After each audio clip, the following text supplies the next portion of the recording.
So, yeah, it's a pleasure to welcome you, and I'm delighted that you have all made it to our conference today. And I would like to welcome everybody here on site and at home on his or her screen.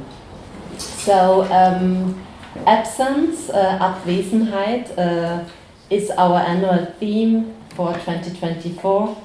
After artistic interventions by students of the University of Applied Arts in Vienna under the title Fort Da in the spring, and after still online exhibition with text and image contributions from our advisory board, it is today and tomorrow that our interdisciplinary conference on the annual theme takes place, with both experts from the humanities, from the social science, and experts from psychoanalysis. Altogether, we have been 4 people to develop the program of the conference, in addition to Jean-Wolf Bernstein, who is the chairwoman of our advisory board, psychoanalyst also, and myself, our director Monica Pestler here in the first row, and Victor Marzin here in the second row, who is also a member of our advisory board, have been working together, and I would like to say thank you for the wonderful cooperation. But in particular, I would like to say thank you to my colleague, or our colleague, Eva Maria Kleinschwärzer, here, who organized the entire event with her usual enthusiasm and commitment, and who remained open to all possible shifts and changes until the end, and that means almost until now. So I will now hand over to Jean, who will tell you what absence as our annual theme is all about, and how we can understand this term as a tool to shed light on very different problems and challenges, before I present the new schedule and the slightly modified program at the end. Yeah, I'm also very pleased and honored to welcome you to our international conference, Absence and Abwesenheit, here at Berggasse 19, which you all know is the birthplace of psychoanalysis. We're delighted that you, our guest speakers, are coming from very distant places, such as Berkeley, Ottawa, St. Petersburg, London, and Basel. And you've all made it, and we're really delighted to have you here. In English, the word absence can be heard as kind of a lack of sense, while in German, the word Abwesenheit can be heard as a lack of being, Wesen. And I think this intertranslation between the English and the German word gives voice to the perils associated with the experience of a prolonged absence. The individual risks losing both his wits, his mind, and sense of being when he or she feels trapped in a state of being without the presence of another. In today's highly elevated technological culture, absence, I think, is rarely tolerated, respected, or mourned. Instead, I think it is rapidly brushed over and erased with the many technological devices that are available to us. And we have different speakers address that topic. Either the big other, necessary to feel a presence in an absence, suggests him or herself as an other, but reveals himself to be a fake other. Or alternatively, substitutes readily offer themselves so that the absence or lack of another is not needed and therefore doesn't need to be mourned. What was once endured or even thought out for as means of finding solitude from an overly taxing world is rarely searched for these days. We're living in a world right now that is oversaturated by a relentless presence, endlessly pulsating towards new possibilities of avoiding the experience of loss. And Alessandra Lemma will talk about this later. Confronting and embalming us in a cocoon where an absence or lack can't be too easily avoided. We're edging closer, I sometimes think, to a culture and society that no longer accepts any kind of renunciation. The practice of psychoanalysis constitutes in this development, I think, an enormous exception, since it insists on time, gradual time, and an analytic stance that invites absence through which the patient can come to discover his or her being in a present. How have we arrived at this state of affair is one of the many themes that will occupy us throughout the conference. Now, how did we come to choose this topic of absence for our yearly theme? We always have a theme every year. Last year, I think, was freedom, and this year it's absence. Violence. Freedom was before. Freedom, violence, right. And for our conference today. Well, it all started here 2 years ago when I attended a tour with Harriet Wolf, who's the present IPA president, that was led by Daniela. And I was impressed all over again by her tour. And what became very clear to me, although I'd heard about it before, by the museum's undeterred effort to emphasize the remains of Freud's presence rather to replace them. This serves as a constant reminder that Freud did not leave this place voluntarily, but was forced out of this house into exile in London by the Nazis in 1938. A very clear decision was taken by Monika Pessler to offer no substitutes for the couch, no replica for his desk or chair, no copy of the Godiva Relief or Sphinx print which had hung over his couch. Only very recently has the museum decided to provide its visitors with a Q code that they can scan into their smartphones, which allows them to visualize the couch that had to leave Vienna and be shipped to London. Except for this new virtual device, which I think is an experiment, but I don't know, only the bare internal spaces, intermittently interrupted by the holes that have been left by the curtain hanging over Freud's couch or the hidden telephone lines, were to be shown. And Monika will talk more about that when she talks about the museum. The only room filled with his presence is Freud's waiting room, a donation by his daughter Anna, which she had given to the museum when she returned to Vienna for the first time after the war in 1971. Now, maybe this symbolism of a waiting room motivated Anna to give back those pieces of furniture of her previous home that she hoped would inspire future generations to hope for a space left waiting, this time not for Godot, but for Freud. Even though it is a room filled with his former presence, it is there, waiting for the objects that were lost, but which we know will never return.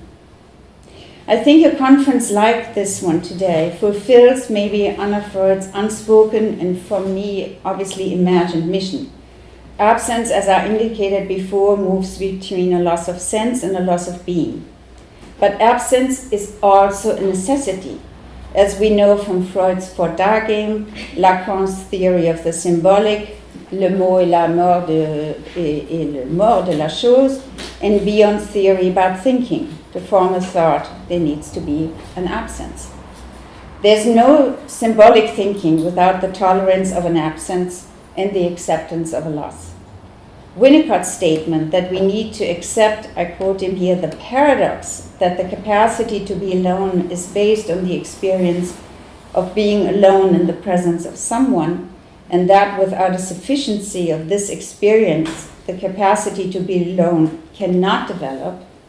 When this maternal presence lacks and cannot be symbolized as a loss, there is a danger of an endlessly continued tragedy.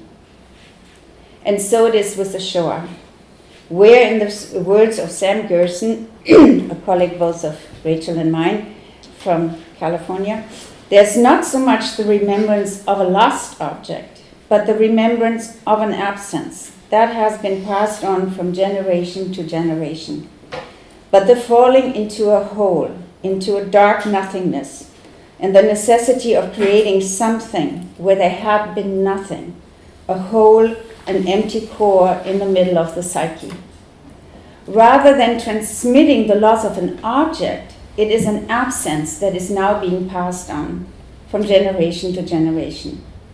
When absence cannot be symbolized into a loss, it risks remaining an enduring tragedy, one that can be transmitted in silence. Now, Minna Antova's art project, which we will visit later on after the two talks, which is both known under different names, I explain this in a moment why, Denkmal Synagoge, or formerly known as the Prayer Pavilion on the grounds of the former AKH, represents a remarkable exception to this passage of tragedy. She discovered and recreated a space for an object that had literally disappeared and eventually erased from the AKH grounds on its maps. It was there, but it was not mentioned. A small synagogue that had been converted into a high-power transformer station after the Nazi reign, which is interesting too that they didn't do it during the war, but after the war.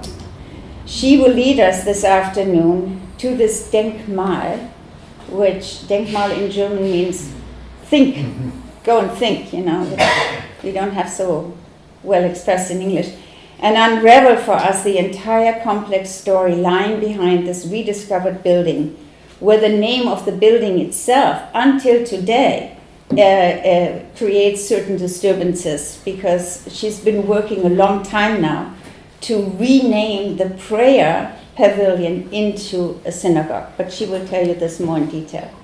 So let me finish my introduction with the words from Hans Lowald, who identified our analytic task as turning ghosts of the past into ancestors. I quote him. As ancestors, they live forth in the present generation, while as ghosts they are compelled to haunt the present generation with their shadow life. I hope with this conference and with all the illustrious speakers we have invited, we hope to lay some of these ghosts to rest and let their ancestors speak loudly and clearly. Thank you.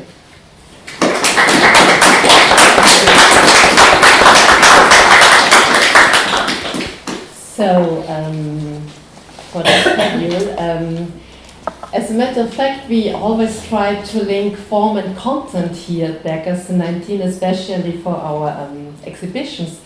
However, we did not expect that we would have to deal with absence in plural at our absence conference on such a short notice. So, in fact, two speakers are missing today, namely Alessandra from Frankfurt and Isabel Miller from London, due to illness.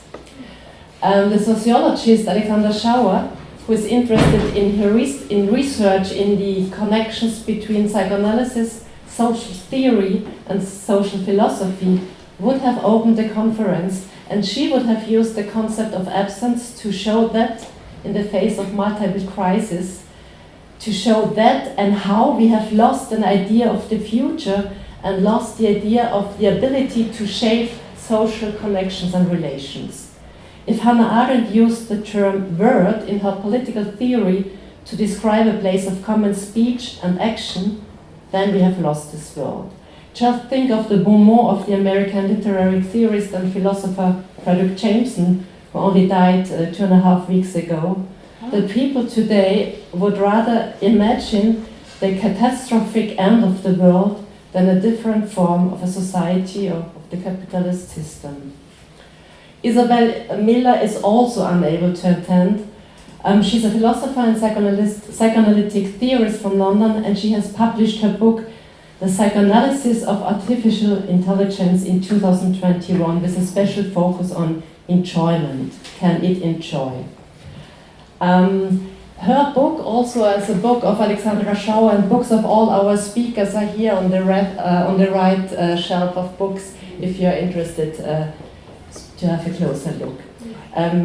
She would have focused on the Netflix adaptation of Louis XVI's novel Three Body Problem to show how much artificial intelligence lacks an understanding of something that is so characteristic to the human subject, namely the complexity which is inherent to all relationships to others or to time and space. Although it's very unfortunate that Mrs. Miller is unable to come, we will have the opportunity to discuss the links between artificial intelligence and psychoanalysis with Alessandra Lemma's first lecture on Griefbots, which will follow immediately afterward. I have to shorten up because we will soon open the Zoom session, but I'm very grateful to Monica, our director, Monica Pessler, whose lecture would have been scheduled for tomorrow, but will, after Alessandra Lemma, talk about this very specific side, absence or what remains. And as Jean already told us, there is the guided tour with Minna Antova. We will start at 6 and then walk together to the Altes AKH. We will be very close to the space where Freud had his practical learnings as a young doctor, and also where he delivered his lectures. So and cut up the ears. And cut up the ears, yeah. So I will finish with introducing Alexei, which you have seen a long time already, who is an artist and also a theorist, philosopher, an artist. He is working at the faculty in the Department of Art Theory at the University of Applied Arts in Vienna, and he's also the author of a book called Liquidation World on the Art of Living Absently, published with MIT Press in 2017. His research primarily addresses art and literary theory, post-Kantian critique of metaphysics, psychoanalysis, contemporary French philosophy, etc. And his artwork has been exhibited widely at institutions such as the Palais de Tokyo in Paris, the ICA in Philadelphia, and the Museum of Contemporary Art in Ljubljana. L'absence est le plus grand des maux. Absence is the greatest of all evils. I would like to conclude with this quote from Jean Lafontaine, and we hope that despite the absence of some speakers, you will find this first day of our conference inspiring and instructive. Thank you for your attention, and we need some minutes now in order to install Alessandra Lemma via Zoom from London. Thank you.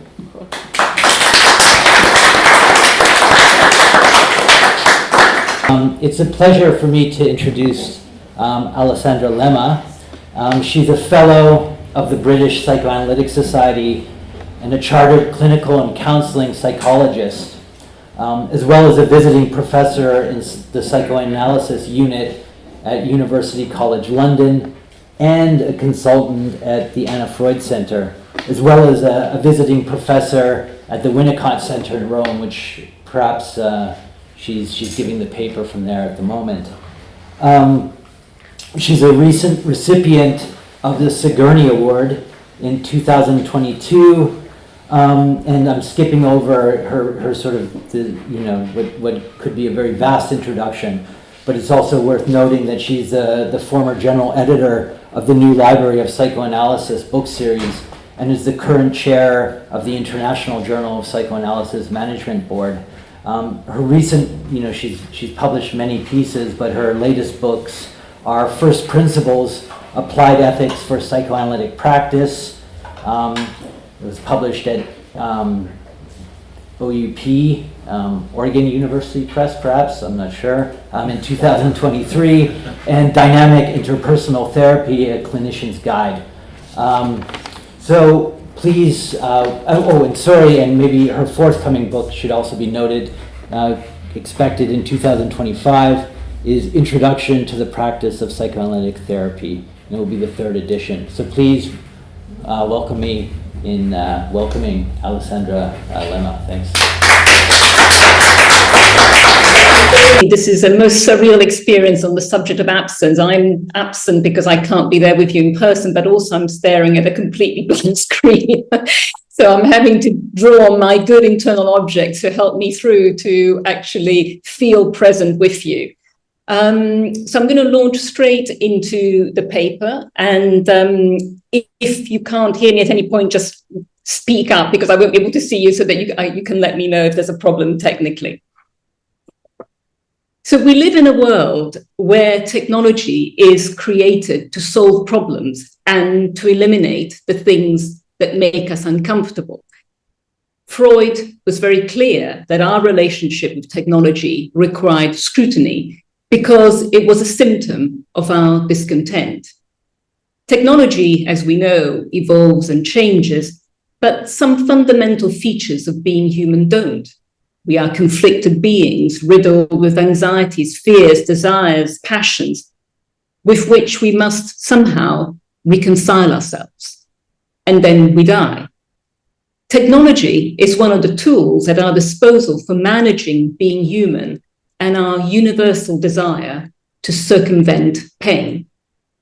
The new technology that I want to discuss with you today is marketed as being in the service of helping us to reconcile ourselves to loss and to support the process of mourning. Ever since the invention of photography, which allowed us to retain images of our lost loved ones, the course of mourning has constantly evolved with technology.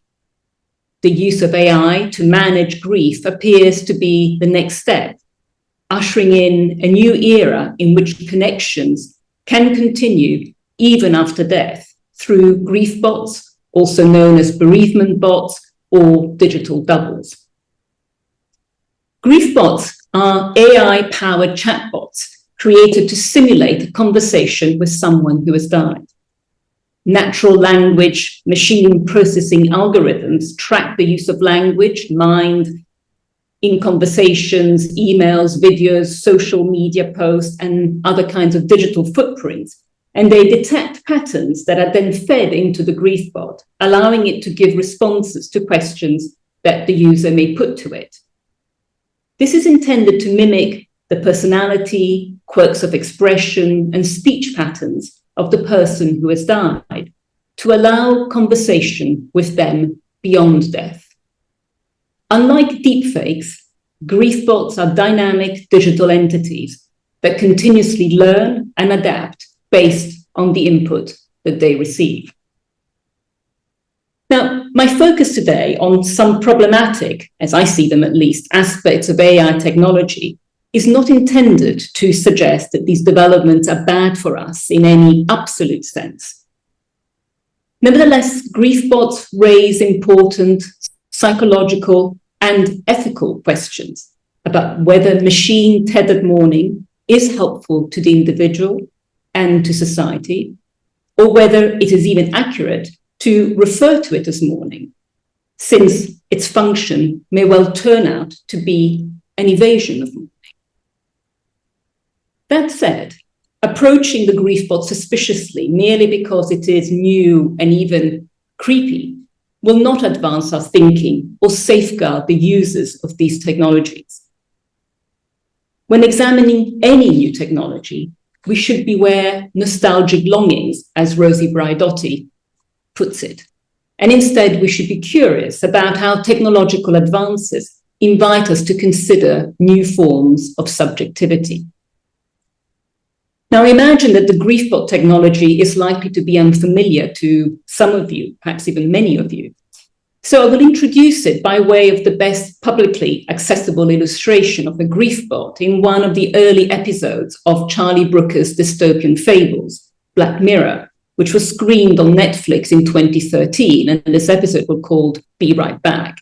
But I should add that since I wrote my paper on griefbots, actually a very interesting documentary has come out called Eternal You, which was shown very briefly in cinemas over the summer, and it's going to be available for purchase, I think, at the end of October.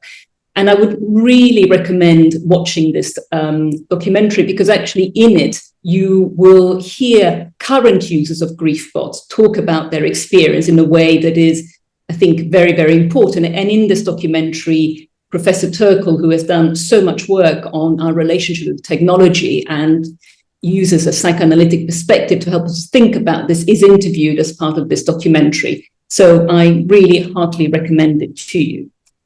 But for our purposes today, I'm going to go back to the Netflix episode, Be Right Back, because I think it's a very powerful study of mourning in the digital age. The episode plunges us straight into the relationship between the two main protagonists, Ash and Martha. As the episode begins, they are just moving into Ash's childhood home in this absolutely idyllic countryside setting. Martha and Ash are evidently in love.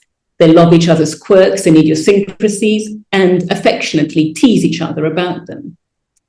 The next day, Ash leaves the house to return the removal van, leaving Martha at home to work on a new art piece. Throughout the day, she doesn't hear from him.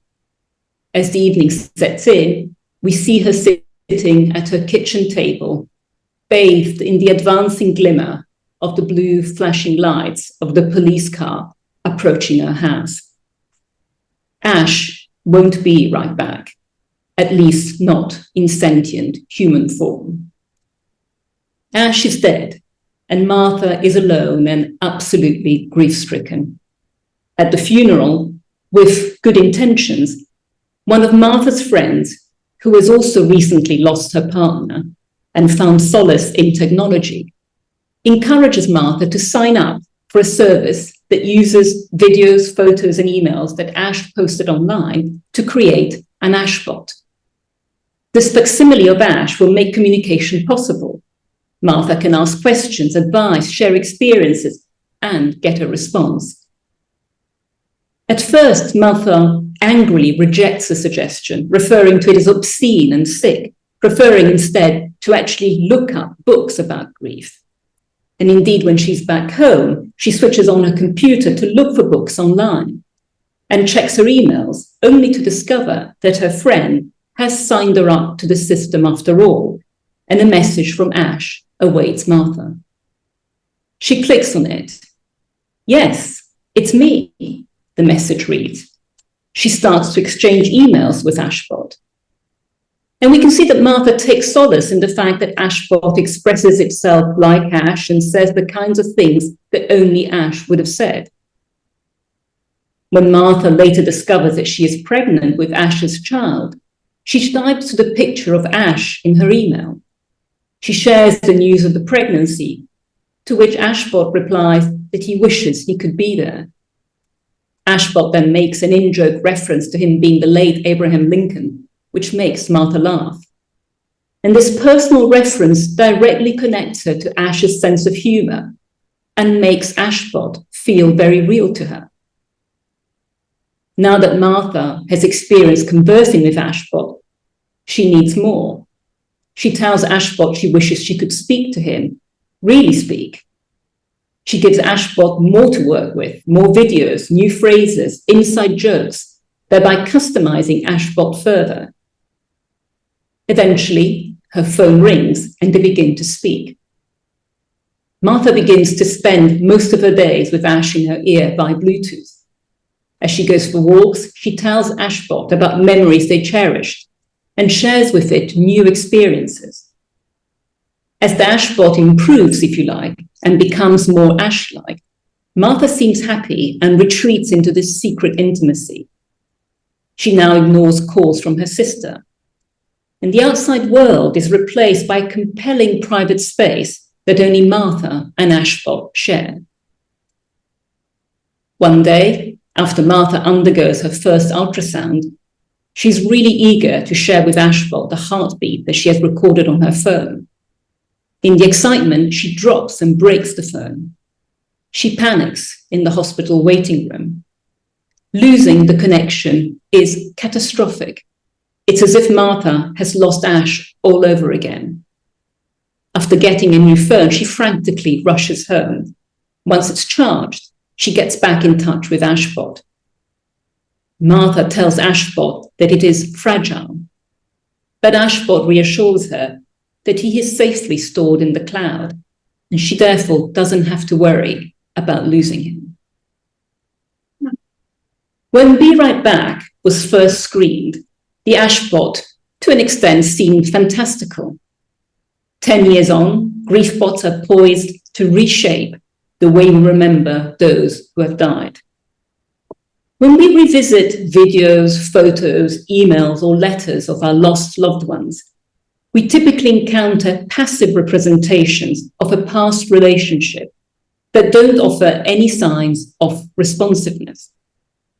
In contrast, griefbots can respond to questions, comment on current events, joke, and offer guidance, all the while echoing the unique voice and language patterns of the individual they mimic. Importantly, they are not just passive tools for remembering, but also create opportunities for a new narrative in the present with a facsimile of the one who has died. To give you one example of a number, founded by Justin Harrison in 2020, a company called You Only Virtual, or Youth, is one of several griefbots now commercially available for purchase. They all share the explicit aims of helping people cope with loss and stay connected with the dead. And it is very important to understand that this is the marketing angle. Disturbingly, Justin Harrison has further ambitions because he hopes that so-called grief tech will help people no longer feel that they have to feel grief at all. His aim, as stated on the Youth website, is to make sure that, and I quote, "we never have to say goodbye to those we love."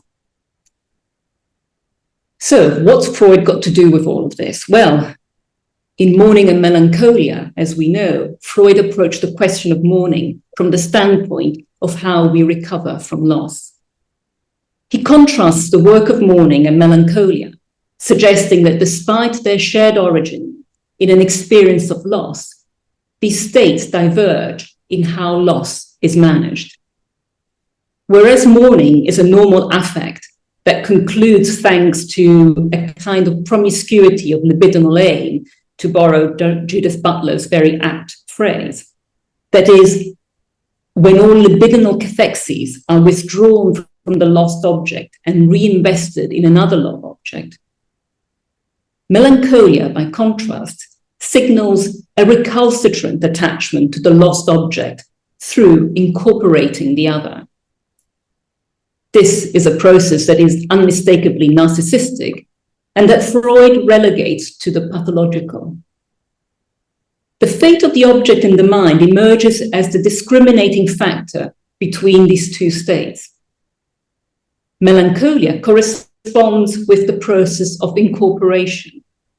I take in the lost object in such a way that I keep it alive in me, refuse to relinquish my libidinal investment in it, and consequently refuse to mourn the lost object as lost, because for me, it's not really lost. Importantly, at this stage in Freud's theorizing, mourning should work to remove any obstacles to the forward-flowing movement of time, allowing the development of new attachments and to bring the work of mourning to some kind of closure. In his earlier paper on transience, published in 1916, Freud was already evidently puzzled by the tendency of grief to linger, even in so-called normal cases of mourning, as he observed, for example, in his friend's seeming inability to reconcile himself with the devastating losses brought by the war. By the time he writes The Ego and the Id, however, Freud has experienced in 1920 the personal loss of his daughter Sophie. This most likely sensitized him to the interminable nature of mourning and informed the seminal revision that he introduces in 1923, namely the idea that melancholic identification is a prerequisite for letting the object go. By claiming this, Freud turns his first theory inside out, revolutionizing what it actually means to let the object go.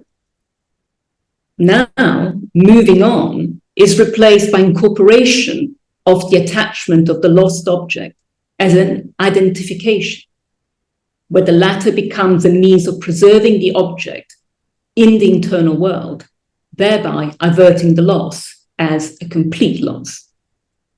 Not unlike the youth advertisement for the Griefbot that I mentioned earlier, this is, if you like, the Freudian version of "you never have to say goodbye."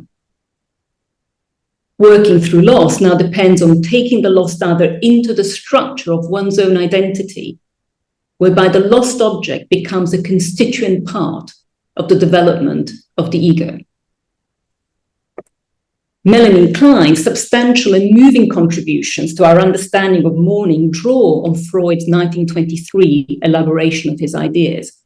Klein is sensitively attuned to the pain of mourning and underlines how every loss re-evokes the earliest experience of mourning the loss of the relationship to the feeding breast, and hence the early depressive position. The work of mourning is deeply important in Klein's thinking and reaches beyond its significance in relation to the person we have lost, because she stresses the connection between mourning, assimilation of the object within the ego, and the capacity for symbolic function. The contrast between so-called normal mourning and melancholia that we find in Freud and also in Klein speaks to the same logic of an anticipated healthy and stable accommodation to loss through assimilation of the object into the self. This stands in contrast to Jacques Derrida's ideas on mourning, who provides, in my view, a compelling account not only of the psychic work of mourning, but also of the ethics of mourning. And this ethical perspective is highly prescient to how we think about how AI developments, such as the Griefbot, have potentially broader societal impacts. Now, Derrida's work on mourning is philosophical in nature, but evolves out of a very deep, if ambivalent, engagement with psychoanalytic thought. He elaborates his theory of what he calls impossible mourning in a series of powerfully evocative memorial essays in which he questions the very possibility of a process of mourning that finds any form of so-called adaptive, conclusive resolution. Derrida points out that all our relationships are from the beginning tinged with mourning, for the unpalatable truth of every close relationship is that one party will most likely live to see the other die, and the survival is ethically tasked to mourn and to remember. We are who we are, Derrida suggests, because of the memory of those we have loved and carry within us. In other words, we come into being in dialogue with the dead. For Derrida, as it was for Freud and Klein, mourning is thus constitutive of our interiority. But he adds to this when he suggests that in the beginning, there is, as he puts it, an originary mourning or melancholy that is not nostalgia for some lost presence, but an affirmation that mourning for the other is the unchanging form of our lives. And this leads to one of Derrida's often quoted aphorisms, I mourn, therefore I am.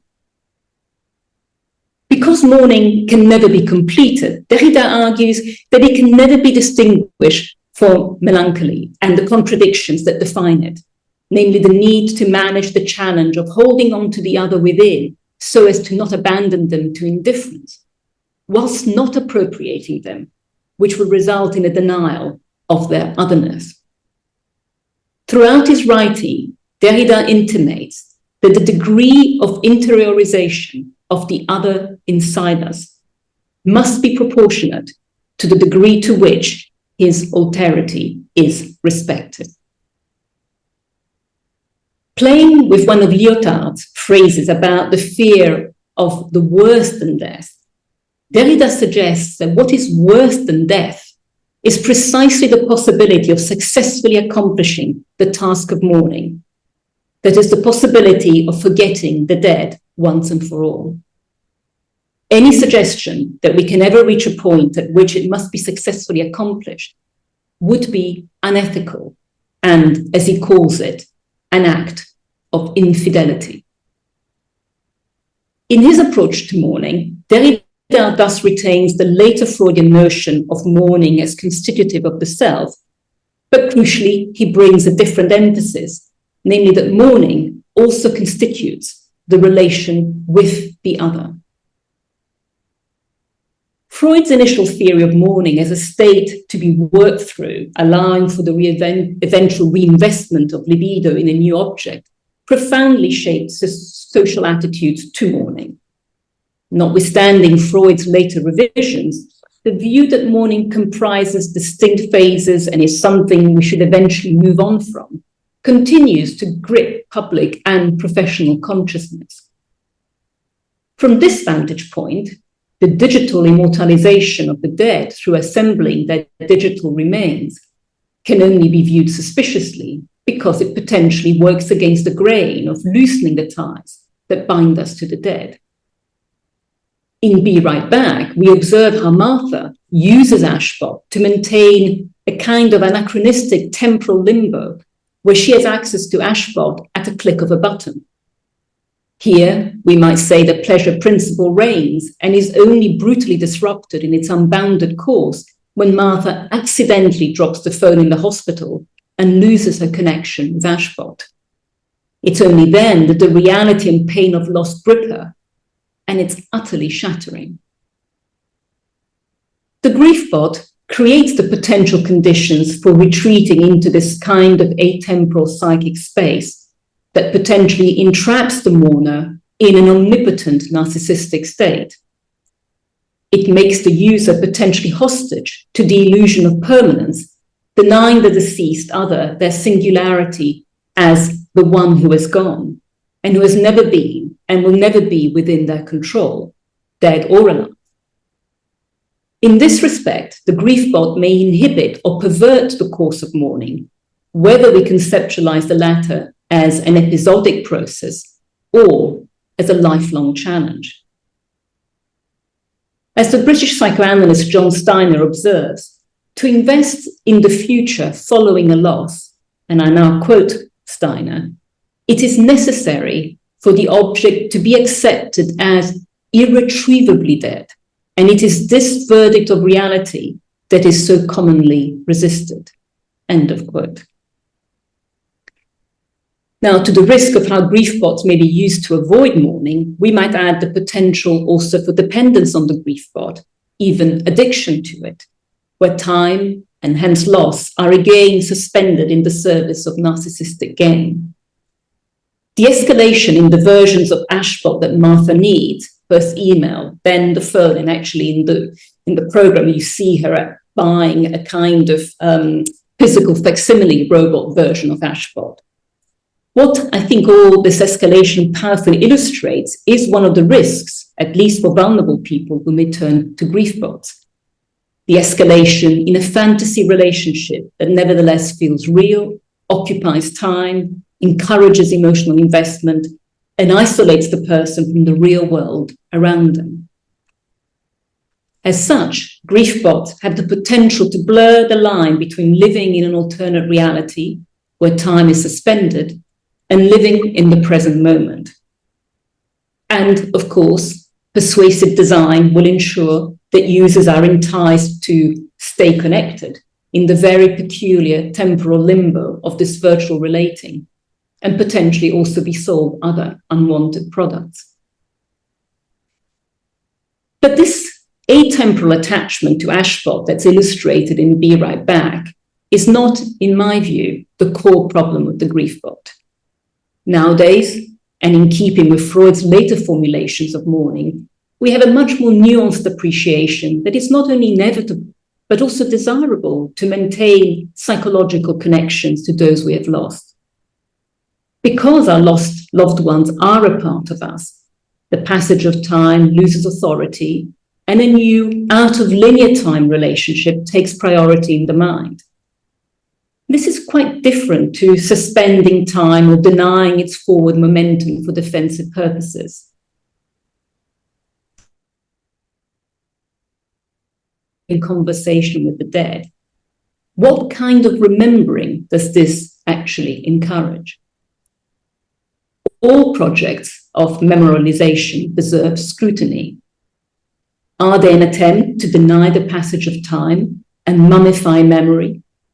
Or are they a way to remember the other as other and to grieve their loss, bearing the pain, guilt, and the impossibility of reparation that may accompany it. In the best of circumstances, mourning involves moving with an ongoing connection to those no longer living, whilst recognizing that they are, as John Steiner put it, irretrievably dead. This sense of ongoing connection may appear in the form of dreams, or more generally through an inner dialogue by imagining the deceased's responses to our decisions or actions. Imaginal relationships with the dead are a normal and common part of inner life, even when these relationships are no longer reciprocal. Freud's genius was to grasp that such imaginal relationships carry the emotional weight within us of so-called real relationships. They feel real in our internal reality, and as such can have an impact on external reality. They have real consequences. To this extent, if the Griefbot supplies an external AI-generated response that weaves its way into our imaginal conversation with the lost one, at first sight, it could be argued, there is nothing per se of concern.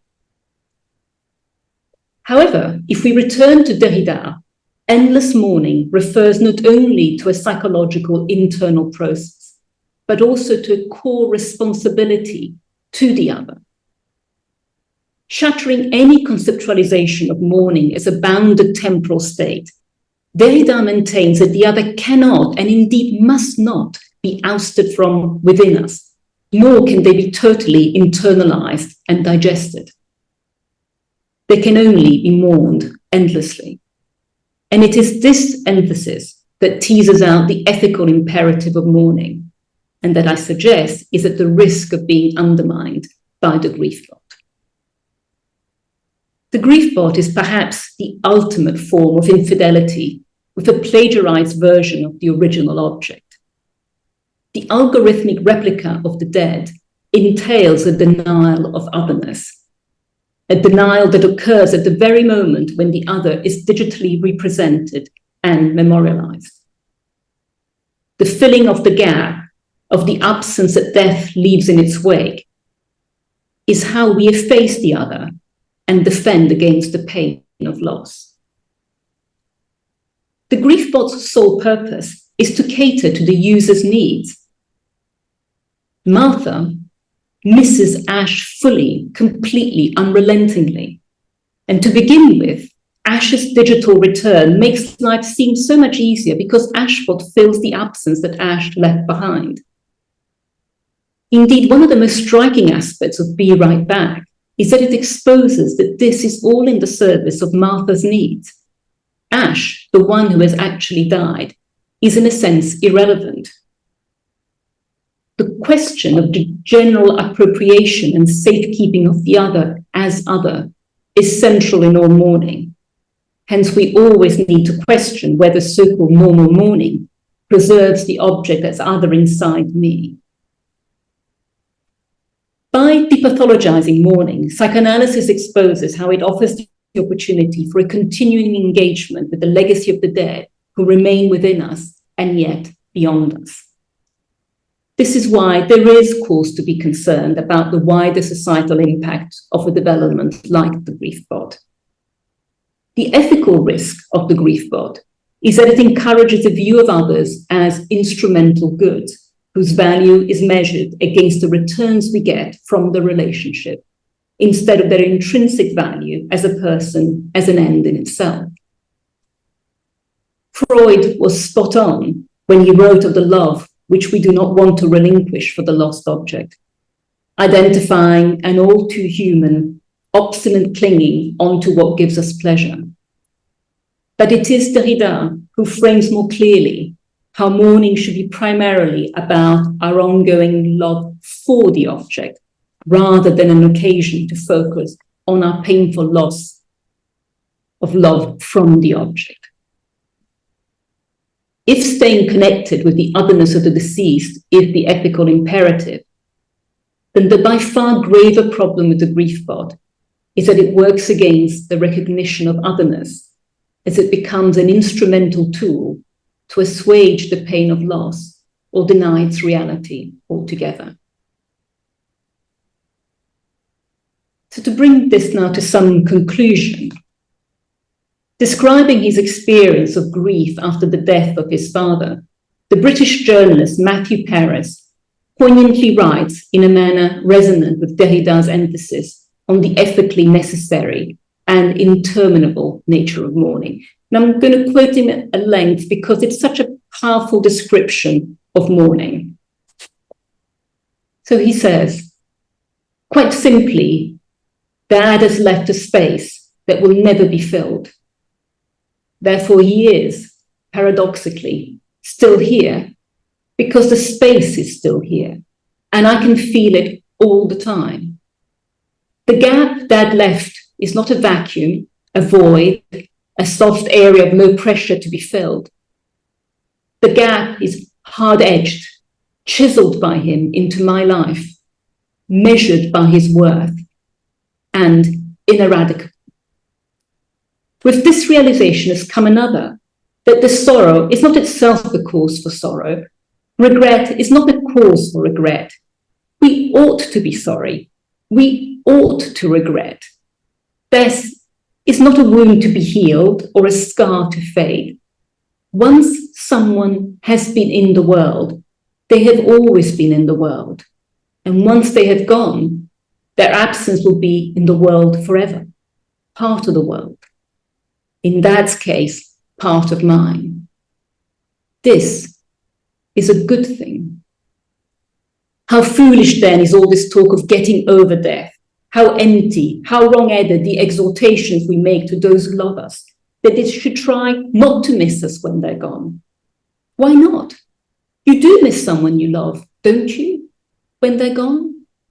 How self-negating is the wish that others should not feel sad when they remember us. Of course they should feel sad. They can't talk to us anymore. End of quote. Unlike Matthew Paris's evocative reference to his father's absence, as he put it, that will be in the world forever, and that he passionately urges ought to be so, the Griefbot is a tool for mourning, or simply as a way of staying connected to the dead to meet our needs, undercuts the ethical work of memory.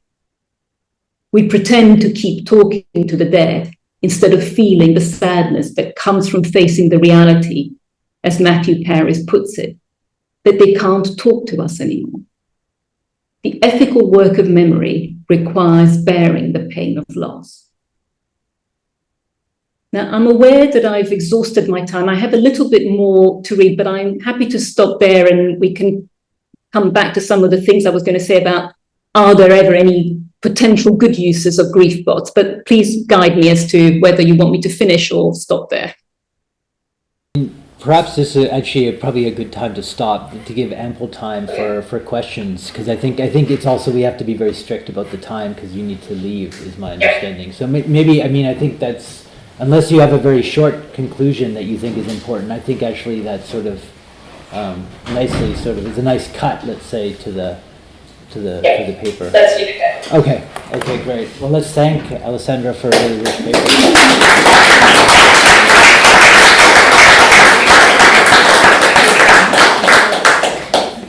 So I think we have approximately 20 minutes, 25 minutes perhaps, but 20 for certain for questions. Are there any? I'm happy. Okay, well, there's a meeting at 1. Yeah. Do I need the microphone? Yeah, you need the microphone. Yes. Do I have the microphone? Yeah.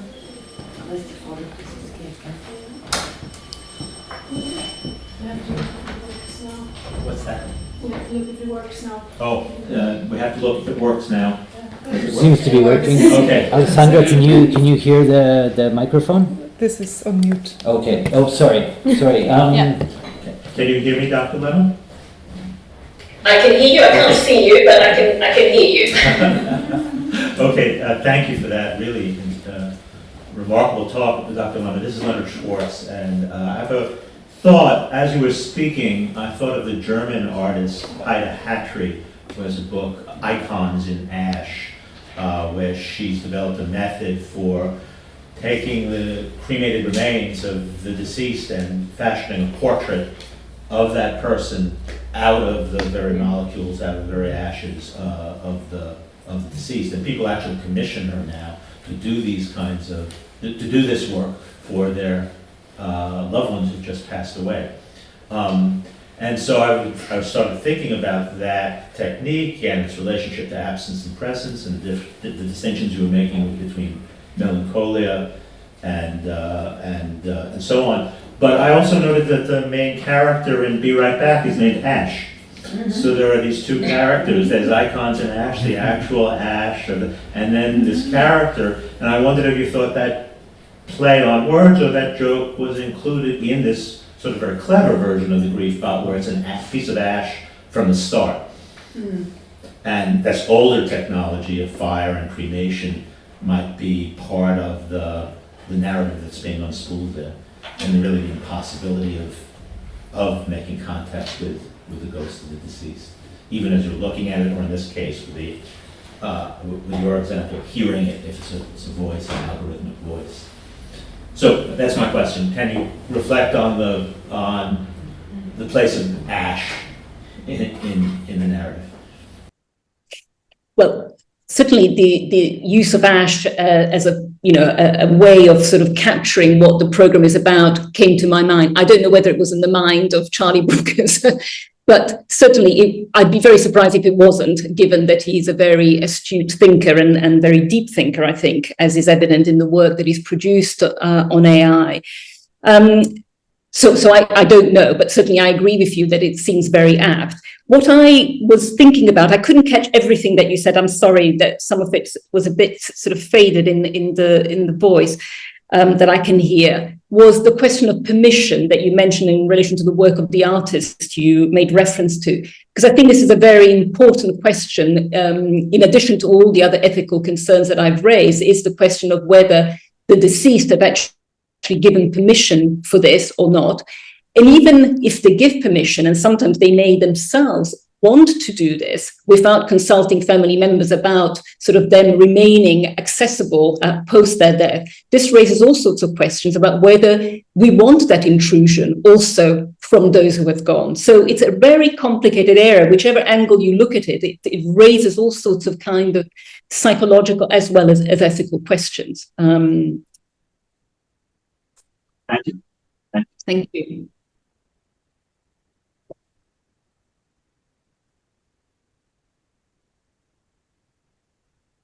Maybe I can actually, I'll jump in then and pose a question of my own while we're waiting for others from the audience, because it's somewhat related. It also sort of, it struck me that, the use of the term ash, and it sort of made me reflect on the question of the relation of the body in particular, that in other words, the difference between the way in which the body of absence, let's say, is signified on the one hand, but also let's talk about the body of the signifier and how that might differ between, let's say, ash as being something that one can actually process as a mourning, a retaining of ash, the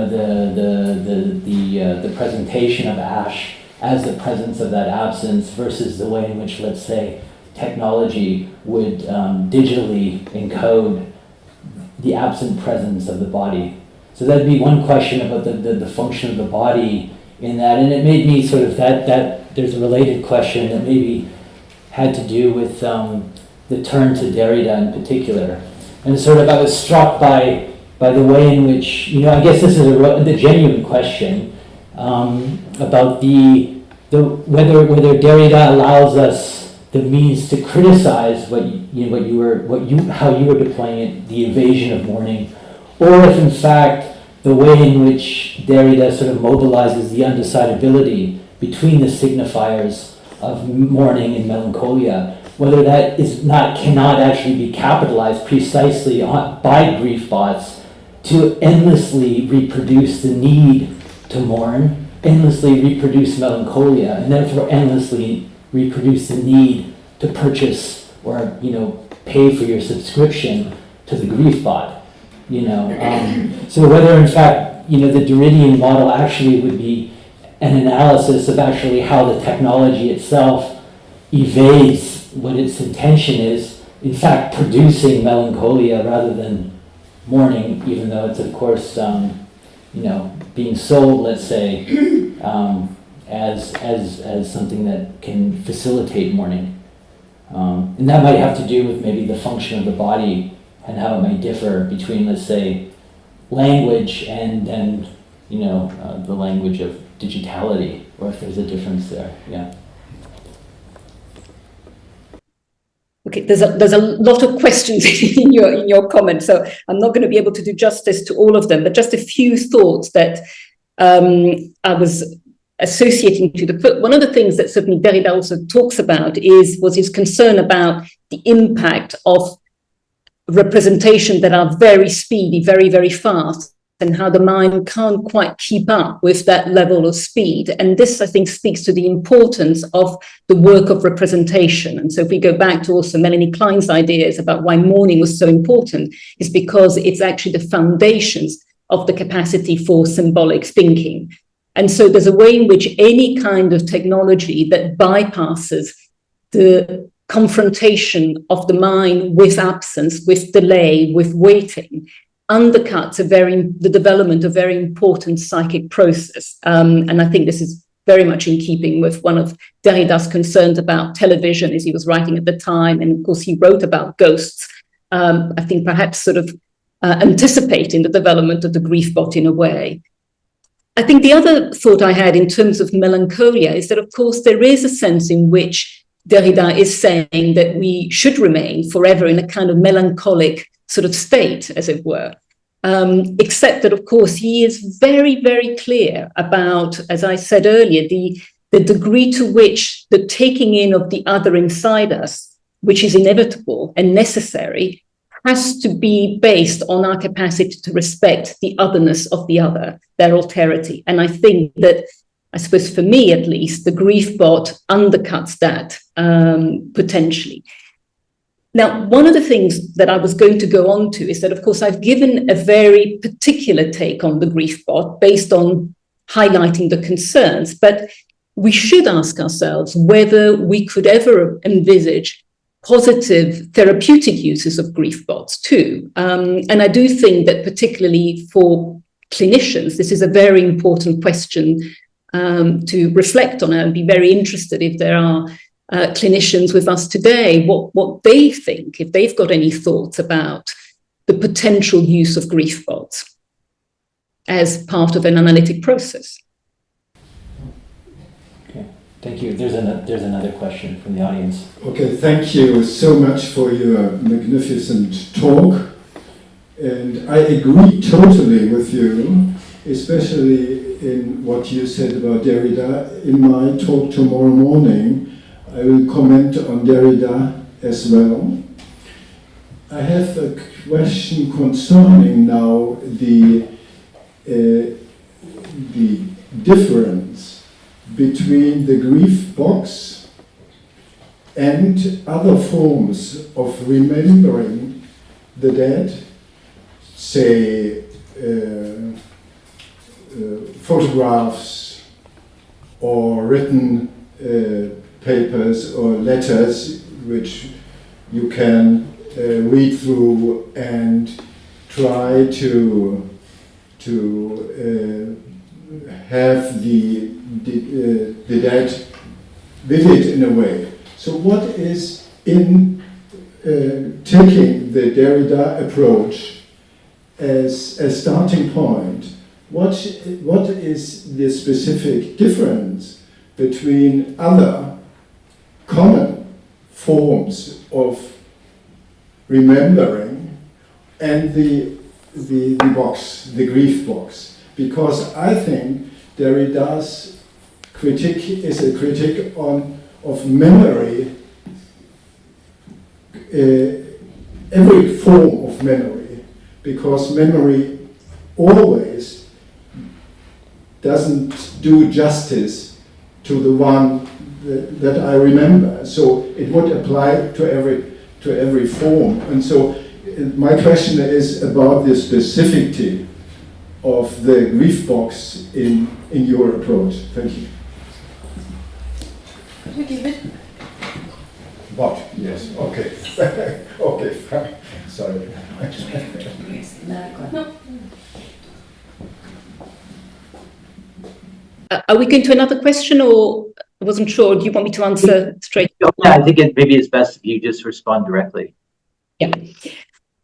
Thank you for your question. I think that for me, the biggest difference between these different types of remembering is that when we look at a photograph or when we read a letter from the person who has died, we have to do the work of representation. I think it's going back to that quote that I mentioned by John Steiner. We have to kind of engage with the irretrievable nature of the loss, that there isn't a response that's going to come from elsewhere. It's a response that we generate from within us in conversation with the internal object.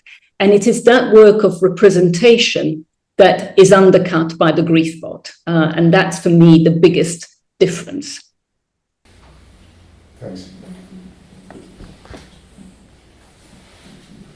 Yes, it's Cecilia Tayana. I want to thank you very much for the paper. Not only is magnificent, but it's very clear and evocative of many thoughts. And of course, the thought I'm going to say is not very well developed, but I want your take on this because it struck me that this externalization reminds me of totem and taboo, or rather the reversal of the process.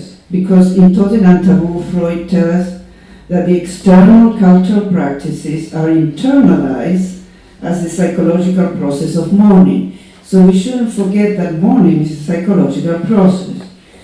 Are we maybe witnessing a reversal of this process? Are we entering an era in where Totem and Taboo is reloaded, as it were, or is a way of saying that Totem and Taboo is 2.0. Because I remember when I went to the mountains of Guatemala, I was struck by the people who combine church with ancient practices, kneeling down in front of in the courtyard with candles on specific days of the year, and they spend a long time kneeling, talking to the flame of the candle, and the candle, it gives them solutions for problems. So in other words, they bypass what Levinas says about the dead, that the dead is the one with no response. So they found in their practices a way to get the dead to respond. And so, for instance, issues of health, of issues of money, they had to consult with a candle. Thank you. I think that's such an important question, because it reminds us that from time immemorial, we've always searched for ways of staying connected with the dead. And there are lots of different types of rituals. And one that I sort of have found very compelling is I don't know if many of you have heard of the Japanese wind phone, which was developed by a Japanese man to help him to process the loss of his cousin who died of cancer. And he actually built in his garden a kind of old-fashioned phone booth. But interestingly, within the phone booth, he put one of the very old-fashioned phones with all the wires disconnected, and he would go into this phone booth and have conversations with his dead cousin. And this has become now a site where people go into this phone booth to talk to the dead. So it's been used by many, many people, and there are different versions of the wind phone across the world. But a bit like the ritual, the candles that you mentioned, all of these rituals require us to do the work. The difference with the Griefbot is that because it's uploaded with sentences, with ways of responding that approximate very, very closely the one who has died, we are actually getting a response, even though it's not real. But there is something coming back that isn't generated by our own internal psychological work. And I think that does make a big difference in terms of if that's the way mourning is going to go, as it were, in society. You're absolutely right that we have to question how are we reshaping the very nature of mourning, and what are the individual and group impacts of that. Thank we have time for one more? Yes, I think we have time for one, or maybe also two. I'll make myself short. This is Jean-Wolf Bernstein, and I also want to thank you very much for your brilliant lecture. We've anticipated this for some time. I just want to follow up on your first question, Alexei, because it seems to me, if I get it right, is that the possibility of a grief box, and as you just described it very clearly, the expectation and the getting used to that you are hearing the other who has died and even inviting you to call back. I'm wondering whether that invites a certain addiction to mourning, to this sort of jouissance of mourning. Like, it isn't like going to the candle or going, I was thinking in Padua of going to St. Anthony and touching the stone and speaking and wanting something. But and as you so, really brilliantly explained that moment she loses the iPhone or the smartphone and then gets all wrapped up and can't wait till she gets it back, that sort of invites to me an addictive element to mourning. Yeah. Well, I agree with you that is one of the concerns, because of course the people most likely to turn to the griefbot are individuals who may be vulnerable in all sorts of different ways, and for whom they also may not be a lot of support networks around them. So the potential for what you're calling a kind of addiction is potentiated. Now, what's interesting in the Eternal You documentary that I mentioned, where in fact they do interview some current users of griefbots, but Justin Harrison, who is one of the people running one of these companies, he has, at least he states in this documentary, a waiting list of 10,000 people who want his product. So there is seemingly quite an appetite for this kind of technology. And I think it does raise this concern about the enticement into what ends up being a narcissistic state, quite manic at times, which is very different to the more contemplative mourning that perhaps we might consider to be more helpful to an individual working through a loss.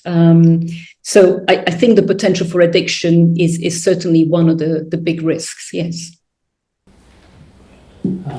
Unfortunately, I think in order to, there's many more questions, so I think that's a testament to how rich the presentation was, but unfortunately, I think in order to maintain the schedule, we'll have to draw the conversation to a close. So let's everybody thank. Thank you very much. Thank you.